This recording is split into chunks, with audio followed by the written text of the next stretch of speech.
Quel est donc l'objectif ultime de la Pâque? Premièrement, la Pâque, c'est la résurrection de Christ. Deuxièmement, c'est pour nous affranchir de la loi du péché. Il est écrit, si le Fils vous affranchit, vous serez réellement libre.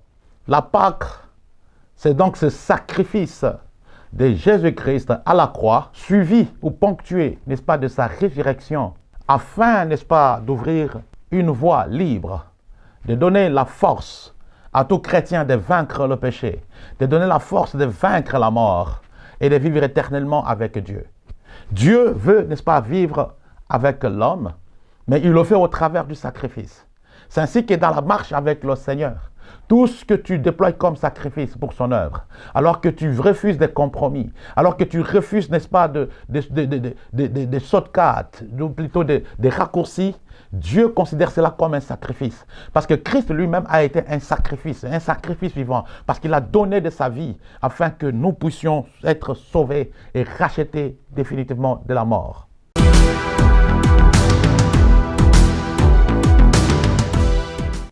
Shalom, peuple de Dieu, et bienvenue à notre intervention spéciale justement qui va porter sur la Pâque, parce que d'ici là c'est vraiment la Pâque, nous sommes pendant la période des Pâques, et donc je vais prendre pour thème Jésus-Christ, l'agneau pascal. Jésus-Christ, l'agneau pascal, et je prends le texte, n'est-ce pas, de base, Exode chapitre 34, verset 25. Exode chapitre 34, verset 25, la Bible dit « Tu n'offriras point avec du pain levé le sang de la victime immolée en mon honneur. Et le sacrifice de la fête des Pâques ne sera point gardé pendant la nuit jusqu'au matin. » Et donc, Pâques, vraiment, signifie passer outre ou épargner, ou en référence à ce qui s'est passé, n'est-ce pas, à Goshen, l'Éternel épargnait les enfants d'Israël de l'œuvre de l'ange destructeur qui tua tous les premiers-nés mâles, n'est-ce pas, d'Égypte. Alors, cette fête est restée en Israël et se fête de chaque 14e jour, du 14e au 20e jour du mois de Nissan. Le mois de Nissan qui va de mars à avril selon le calendrier romain. Pourquoi la date n'est pas fixe? Parce que nous voyons très bien qu'avec Noël, la date est fixe, plus ou moins elle est connue. Et elle intervient parfois en n'importe quel jour de la semaine. Et Pâques souvent arrive toujours le jour du Seigneur, qui se trouve être le dimanche, et c'est une date qui n'est pas fixe. Ok, pourquoi la date n'est pas fixe? Je vais essayer un peu de répondre à cette question. Alors, nous sommes, n'est-ce pas, dans Lévitique, chapitre 23, verset 5. La Bible dit, le premier mois, le 14e jour du mois, entre les deux soirs, ce sera la Pâque de l'Éternel. Le premier, le 14e jour, d'après, n'est-ce pas, Lévitique, chapitre 23, verset 5. Esther, chapitre 3, verset 7, la Bible dit, au premier mois, qui est le mois de Nissan, la 12e année du mois d'Assirius, on jeta le pur, c'est-à-dire le sort, devant Aman pour chaque jour et pour chaque mois, jusqu'au 12e mois, qui est le mois d'Adar. Le premier mois, donc ici, d'après ce verset, c'est le mois Nissan, qui se trouve être le premier mois. Parce que dans Lévitique, on nous a dit que Pâques devrait intervenir le 14e jour, n'est-ce pas, du premier mois. Et parfois, les gens commettent l'erreur de considérer que la Pâques doit intervenir, n'est-ce pas, le 14 janvier. Non, c'est selon le calendrier hébraïque. Et si on n'est pas certain de l'année de la mort de Jésus de Nazareth, on est sûr que c'était un 14e jour du mois de Nissan. Et Nissan était le mois du calendrier hébraïque, commençant à la nouvelle lune tombant le jour de l'équinoxe de printemps, ou immédiatement après, c'est-à-dire la nouvelle lune suivant le 21 mars de notre calendrier. La date de la Pâque chrétienne est fixée au premier dimanche, après la pleine lune suivant l'équinoxe du printemps. Elle dépend donc du soleil pour l'équinoxe et de la lune, ce qui explique qu'elle ne saurait être fixe dans notre calendrier solaire, ni dans un calendrier lunaire. Elle ne peut l'être que dans un calendrier lunisolaire, c'est-à-dire qui tient compte et de la lune et du soleil, comme l'est le calendrier hébraïque. Et parlons un peu de l'équinoxe de printemps. Le terme équinoxe vient du latin equinoctium, qui lie ex, qui veut dire égal, à nox, nuit, c'est-à-dire désigne le moment où la durée du jour est égale exactement à celle de la nuit. Pour l'équinoxe de printemps, cela s'est produit généralement le 21 ou le 20 ou le 20 du mois selon les années. 57 fois, n'est-ce pas, elle s'est produite le 21 mars au cours du XXe siècle.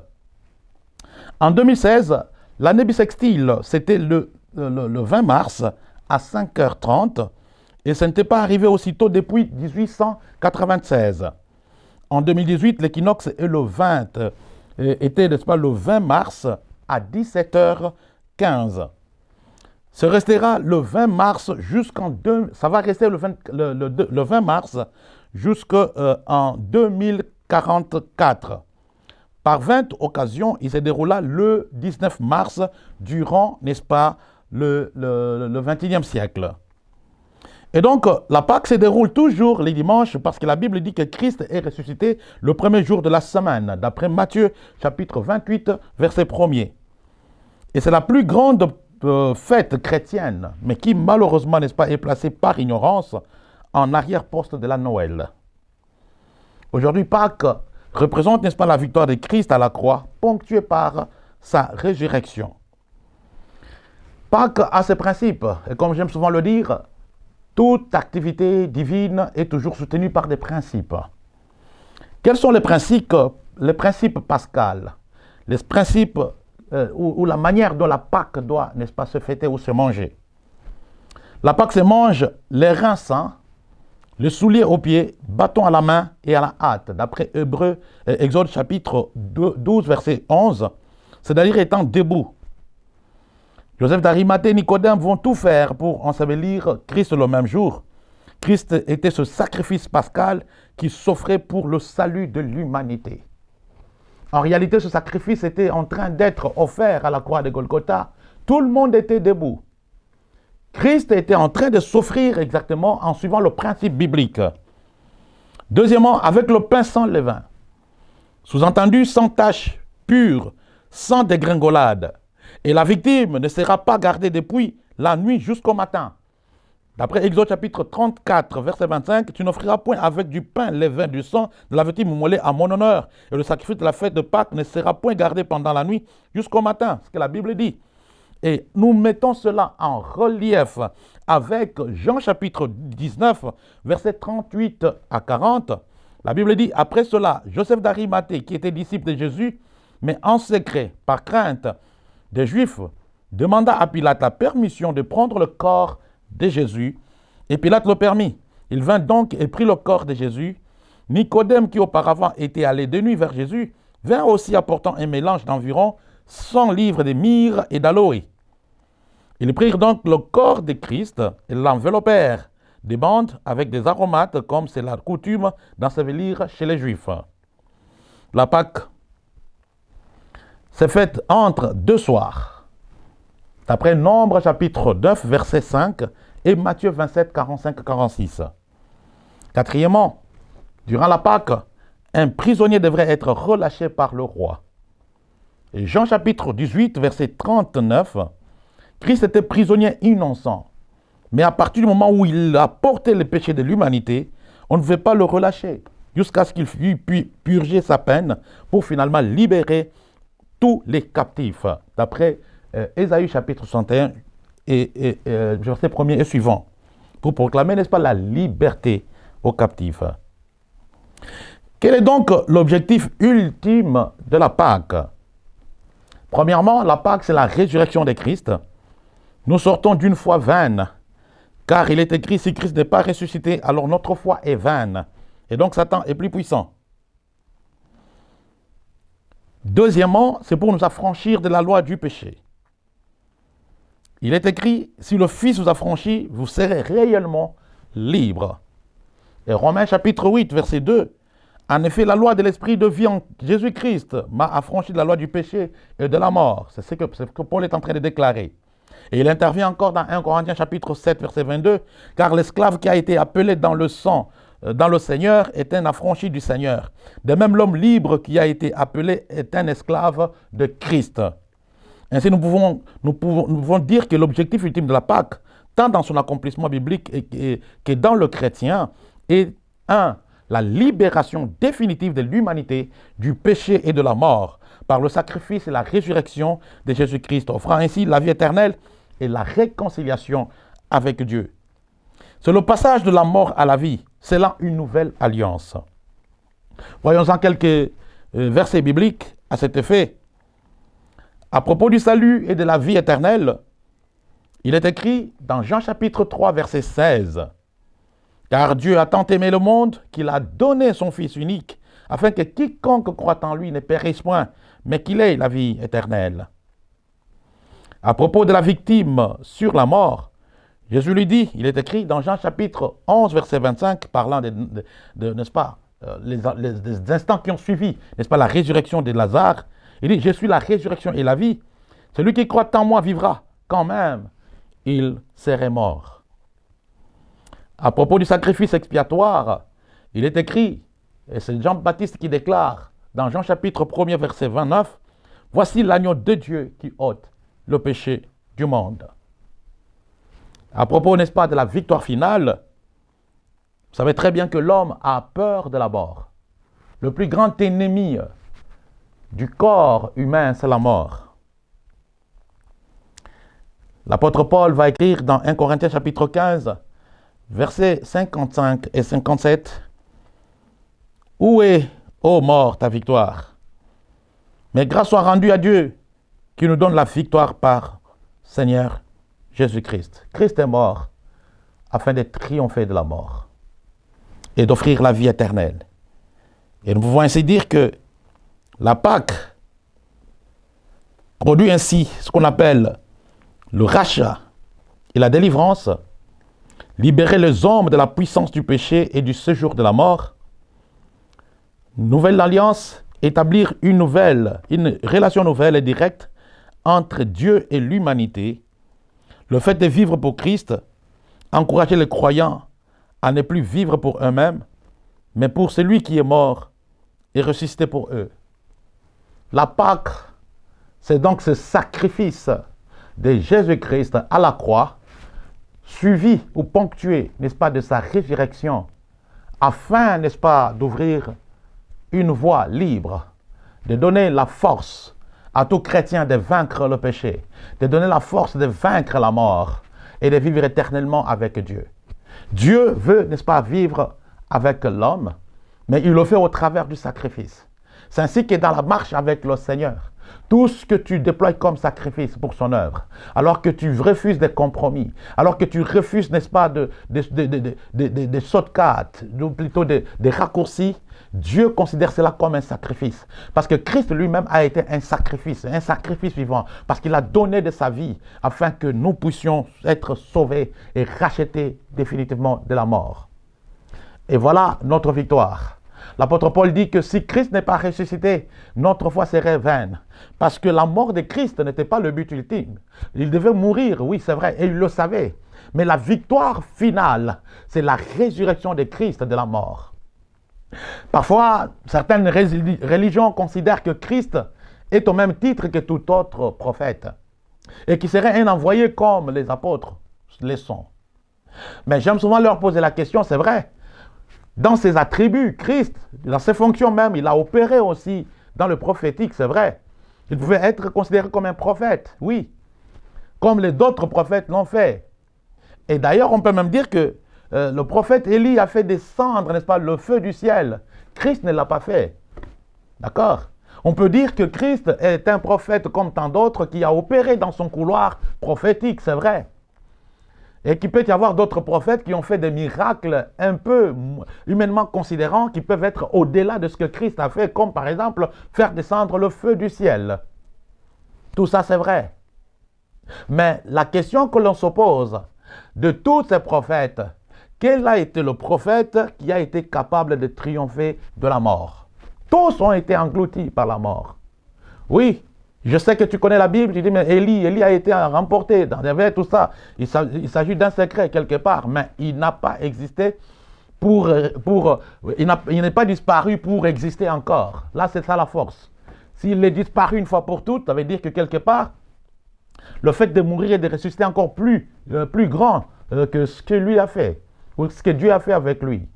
Donc, on peut prétendre être tout ce qu'on peut être. On peut prétendre être prophète, n'est-ce pas, à une certaine dimension quelconque, mais on ne saura jamais être un sacrifice vivant. Parce que le Seigneur avait besoin de sacrifices comme celui d'un agneau sans défaut et sans tâche. Pourquoi? Christ n'était pas pécheur, mais il s'était fait pécher pour nous. Et donc, le fait de porter, n'est-ce pas, notre péché, notre sort, a fait de Christ un pécheur. Il a fait de Christ, n'est-ce pas, un maudit. Parce qu'il est écrit, maudit soit celui qui est cloué à la croix. Il a porté, au fait, notre malédiction parce que lui ne pouvait pas être maudit.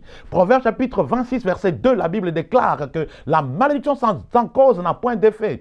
Tu ne peux pas maudire quelqu'un qui peut être béni. Tu ne peux pas le faire, ça ne peut pas tenir. La malédiction tient à quelque chose. Christ était le oint, le Christos, le oint de Dieu. Il n'avait pas de péché, tant dans sa conception que dans sa vie, et même dans sa mort, et même dans sa résurrection. Christ était sans tache. C'est un agneau sans défaut et un agneau sans tache.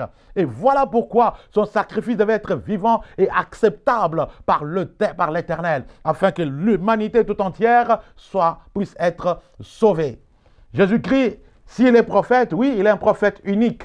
Je me posais la question à certaines personnes, mais votre prophète est mort, mais il n'est jamais ressuscité. Et il rétorque pour dire, oui, c'est vrai, Christ est ressuscité, mais est-ce qu'il s'est ressuscité lui-même? Mais comment ça? Il a été resté par l'Esprit du Seigneur, d'après Romains chapitre 8, verset 11. Mais pourquoi l'Esprit du Seigneur ne ressuscite pas d'autres prophètes? Parce que, d'après vous, Christ est au même titre, au même niveau que d'autres prophètes. C'est une façon volontaire de nier, n'est-ce pas, la divinité de Christ, la puissance agissant au travers de Christ. Et voilà pourquoi j'ai dit qu'au-delà de Christ, il n'y a point de salut. Actes chapitre 4, verset 12, il n'y a aucun autre nom qui est donné parmi les hommes par lequel nous devons être sauvés si ce n'est le nom de Christ. Et j'aimerais dire une chose, Christ était 100% homme, il était 100% Dieu. Étant 100% homme, Christ devrait, n'est-ce pas, vivre comme l'homme a vécu. Christ devait vivre comme nous, devait avoir faim, il devait avoir soif, il devait avoir des troubles mentaux, il devait avoir des stress, il devait travailler. Christ devrait avoir tout ce qu'il fallait. Vous vous rappelez que Christ a voulu, n'est-ce pas, manger, n'est-ce pas, du fruit d'un figuier, mais il n'en a pas trouvé. Vous vous rappelez que Christ, une fois chez Lazare, n'est-ce pas, Marthe va essayer un peu de préparer à manger pour lui. C'était comme un homme tout fait. Il avait une mission qu'il devait accomplir. Et il savait très bien qu'il était dans cette mission-là. Voilà pourquoi un jour il va rétorquer, n'est-ce pas, à ceux-là qui vont lui dire, on te cherche dehors par ta mère et tes frères. Et il va dire, qu'y a-t-il entre toi et moi, toi femme? Je suis venu pour accomplir la volonté de mon Père. Voilà au moins quelqu'un, en tant qu'humain, qui était conscient, n'est-ce pas, de sa mission ici sur cette terre. Il savait qu'il devrait porter le péché de l'humanité et pour cela, ça lui valait la mort. Parce que n'oubliez pas que le péché produit la mort. D'après Jacques chapitre 1er, versets 14 et 15, le péché produit la mort. Parce que la convoitise engendre, n'est-ce pas, le péché et le péché engendre la mort. Vous comprenez un peu? Et donc, le fait que Christ avait accepté, n'est-ce pas, de prendre le péché de l'humanité, il devrait être maudit, il devait être frappé, il devait être tué. L'âme qui pêche, c'est celle qui mourra, dit la parole de Dieu.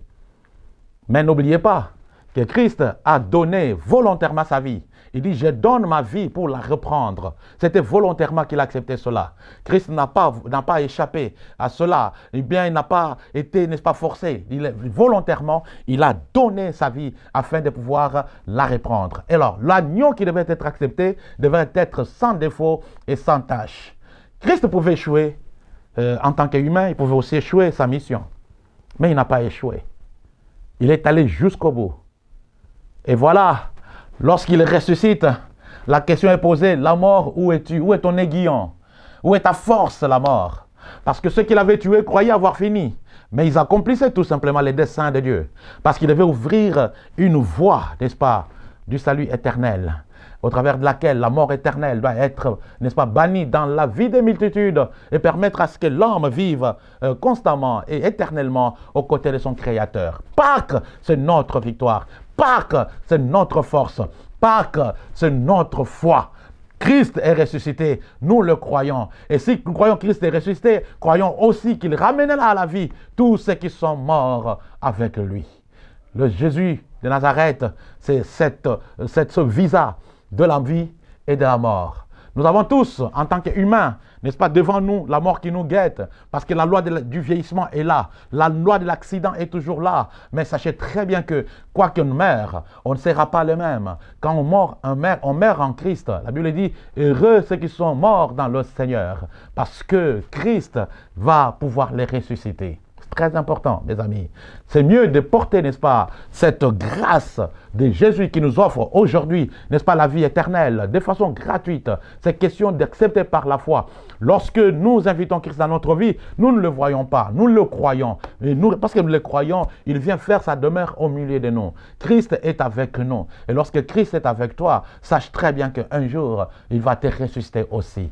C'est avec Christ que nous pouvons avoir une garantie, un visa de la vie éternelle, de vivre éternellement avec notre Dieu. Cet agneau-là, c'est un agneau sans défaut. Pâques devrait être la plus grande fête. Malheureusement, nous chrétiens, nous aimons bien fêter la Noël parce que ça intervient à la fin de l'année. Mais notre victoire, notre anniversaire, en réalité, n'est-ce pas la résurrection de Jésus-Christ. Jésus-Christ était né, oui, mais il était né pour mourir. Mais s'il devait naître et mourir sans être ressuscité, en tout cas, on n'allait pas croire en quoi que ce soit. Le Dieu en qui nous avons cru, ce n'est pas un Dieu mort. Le Dieu en qui nous avons cru, ce n'est pas un Dieu des morts, c'est un Dieu des vivants. Voilà pourquoi il dit dans Jean chapitre 11, verset 25, c'est lui qui croit en moi vivra quand bien même il mourra. Ça veut dire même en connaissant la mort, n'est-ce pas, physique, vous aurez une vie éternelle de votre esprit. Vous vivrez éternellement avec notre Seigneur. Je ne sais pas pourquoi l'homme peut refuser une telle offre de vivre éternellement avec Dieu. Plutôt que d'aller dans le feu de la gêne, il préfère, n'est-ce pas, Christ préfère vous donner la vie éternelle. Et ça passe par une décision. Ça passe par une décision. Ça passe par une décision. Consentir à le recevoir et consentir à abandonner le péché. En plus, la force d'abandonner le péché, Christ lui-même vient te la donner au travers de son Esprit Saint. C'est voilà la clé.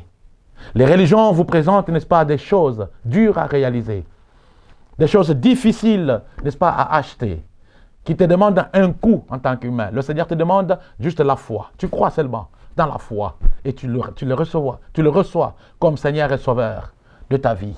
Et le reste viendra après. Et tu vas offrir ton corps comme un sacrifice, parce que lui-même a offert son corps comme un sacrifice vivant. Vivre pleinement pour Dieu, vivre éternellement pour Dieu, donner tout pour lui, comme un sacrifice qui est, n'est-ce pas, devant l'autel, qui dit au Seigneur, je suis là pour toi, je vais te servir pour toujours. Voilà exactement ce que Dieu attend de nous. Il a payé ce prix, c'est pour que nous puissions vivre éternellement avec lui. Qu'est-ce que signifie Pâques pour toi? Qu'est-ce que signifie Pâques pour toi aujourd'hui? Est-ce un jour où il faut porter un bel habit? Qu'est-ce que signifie Pâques? Est-ce que c'est un jour où il faut immoler un agneau et manger en famille? Qu'est-ce que signifie Pâques? Et c'est une occasion justement de pouvoir exhiber tout ce qu'on a de meilleur, ou aller, n'est-ce pas, se morfonder, n'est-ce pas, dans les plaisirs sexuels. Qu'est-ce qu'une Pâques pour vous? Parce que la Pâques montre exactement le sacrifice que Dieu fait chair, n'est-ce pas, a pu concentrer, a pu donner dans son corps afin de libérer tout un peuple. Pâques, c'est notre victoire. Pâques, c'est notre victoire. Pâques, c'est la fondation de notre foi. Christ est ressuscité. J'aimerais dire à quelqu'un, si tu suis un Dieu mort, tu vas mourir toi-même éternellement. Mais il faut suivre un Dieu vivant parce qu'il a banni la mort, il a défié la mort, il a défié les principautés, il a défié l'esprit méchant et il a mené vers Dieu tout le peuple qui était perdu pour la cause de Christ. Christ est là pour toi. La Pâque, c'est la réconciliation, n'est-ce pas, des fils avec leur Père éternel, leur Créateur. Pâques, passer outre, passer de l'autre côté, c'est quitter, n'est-ce pas, les ténèbres vers la lumière, c'est quitter la méchanceté vers la bonté, parce que notre Dieu est un Dieu bon. Pâques, c'est une transition. Pâques, c'est un passage d'un radical, un changement radical de vie, afin de vivre éternellement pour Dieu. Est-ce que ta vie, et tu la donnes, tu la vis pour Dieu? Oui, je sais que tu as des projets qui hantent ton esprit à chaque instant. Mais tout ce que tu fais en dehors de Dieu est nul. Dieu met à la balance, n'est-ce pas, la foi en lui. Crois au Seigneur Jésus-Christ et tu seras sauvé, toi et ta famille. Que le Seigneur vous bénisse.